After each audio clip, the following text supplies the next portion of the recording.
Good morning everybody. Last ટોપિકમાં આપણે સમતલ અને વક્ર સપાટી સાથે સંકળાયેલ વિદ્યુત ફ્લક્સની ચર્ચા કરી. આજે આપણે બંધ પૃષ્ઠ સાથે સંકળાયેલા વિદ્યુત ફ્લક્સ વિશે ચર્ચા કરીશું અને તે માટે ગોળાનું ઉદાહરણ લઈ વિદ્યુત માટે ગૌસનો નિયમ મેળવીએ. અહીં આકૃતિ આપણે એક ગોળાની દર્શાવેલ છે. આ જે આર ત્રિજ્યાનો ગોળો છે એ આર ત્રિજ્યાના ગોળાના કેન્દ્ર ઉપર એક ધન વીજભાર ક્યુ પ્લસ ક્યુ વીજભાર મૂકેલ છે.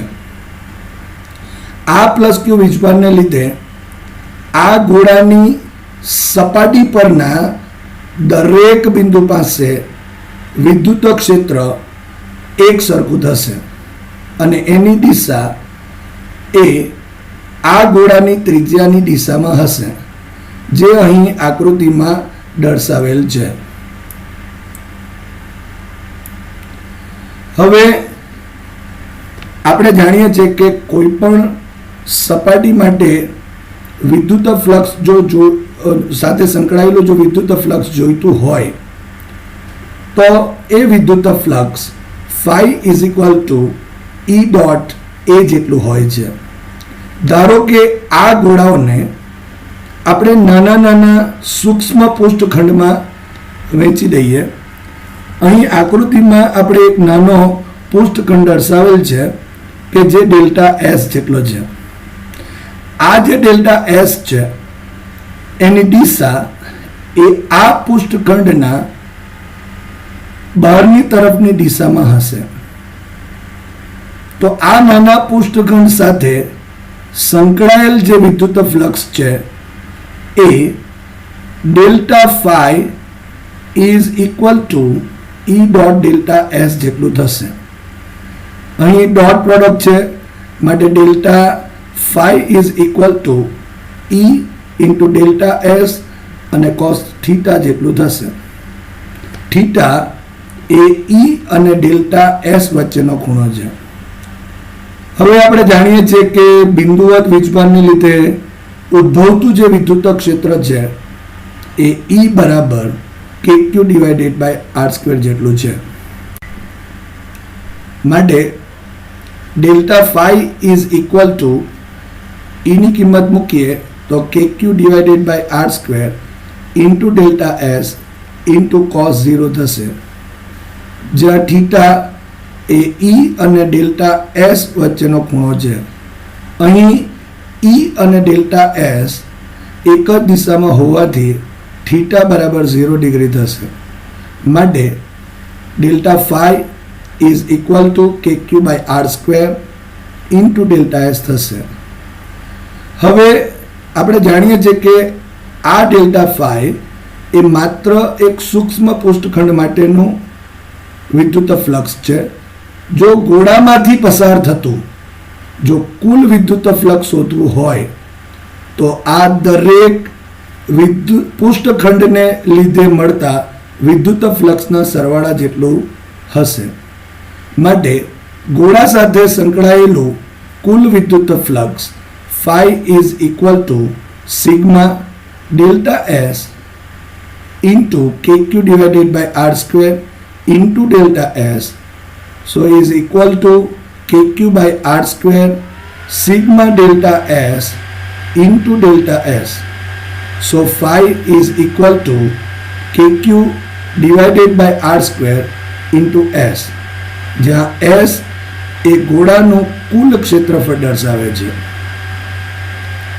માટે 1/4πε0 into Q divided by R square into 4π R square. So 4π r square cancel out થશે.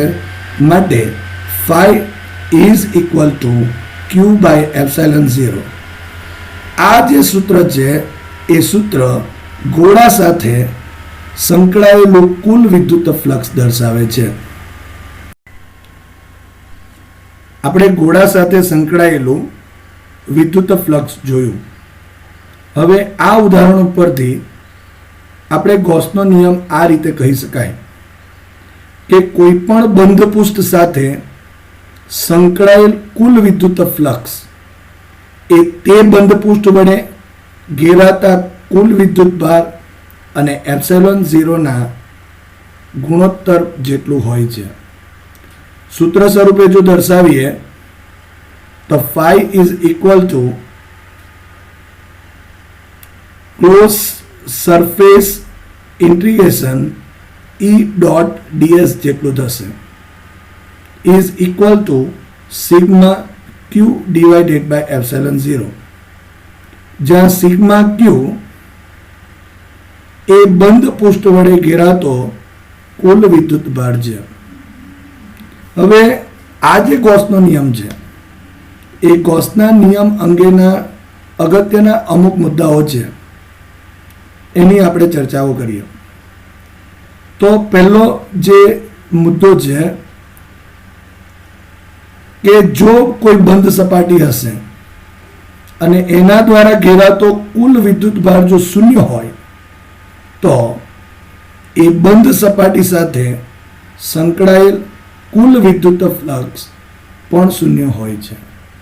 એટલે કે કોઈ પણ બંધ પૃષ્ઠ હોય અને એની અંદર જો કુલ વિદ્યુત ભાર શૂન્ય થાય તો એ બંધ પૃષ્ઠ સાથે સંકળાયેલું જે કુલ વિદ્યુત ફ્લક્સ છે એ પણ શૂન્ય થશે. હવે આ નિયમનો બીજો અગત્યનો જો પોઈન્ટ કહીએ તો એ કે આ નિયમ એ કોઈ પણ આકાર કે પરિમાણવાળી બંધ સપાટી માટે સત્ય છે. એટલે કે અહીં આકારનું કે પરિમાણનું કોઈ મહત્વ નથી. એનો અર્થ એમ થાય કે કોઈ પણ આકાર કે પરિમાણવાળી બંધ સપાટી માટે વાપરી શકીએ. આ ગૌસના નિયમનો ત્રીજો અગત્યનો મુદ્દો એ કે આ સૂત્રની અંદર phi is equal to sigma q by epsilon 0 માં જે જમણી બાજુ જે છે એ જમણી બાજુમાં સિગ્મા જે q છે એ સપાટી વડે ઘેરાયેલા બધા જ વિદ્યુત ભારોનો પરિણામી વીજભાર છે. હવે આ જે વીજભારો છે એ વીજભારો એ સપાટીની અંદર ગમે તે સ્થાને રહેલા હોઈ શકે. એટલે કે કેન્દ્ર પર બી હોઈ શકે, કેન્દ્રથી થોડે કેન્દ્ર અને સપાટીની વચ્ચે પણ હોઈ શકે, ગમે ત્યાં હોઈ શકે, પણ વીજભારોનો પરિણામી જે વીજભાર જે છે એ સિગ્મા ક્યુ દર્શાવે છે. અગત્યનો ચોથો પોઈન્ટ કે જે વિદ્યુત ક્ષેત્ર આપણે લઈએ છીએ એ વિદ્યુત ક્ષેત્ર E એ બંધ પૃષ્ઠની અંદર અને જે બહારના જે વીજભારો છે એનાથી ઉદ્ભવતું વિદ્યુત ક્ષેત્ર છે. પાંચમો પોઈન્ટ કે ગાઉસનો નિયમ લગાડવા જે બંધ પૃષ્ઠ સપાટી પસંદ કરીએ તેને ગાઉસિયન પૃષ્ઠ કે ગાઉસિયન સપાટી કહેવાય. અને છેલ્લો પોઈન્ટ કે આ ગૌસના નિયમનો ઉપયોગ કરીને સમમિતિ ધરાવતા તંત્ર વડે ઉદ્ભવતા વિદ્યુત ક્ષેત્ર સરળતાથી શોધી શકાય છે.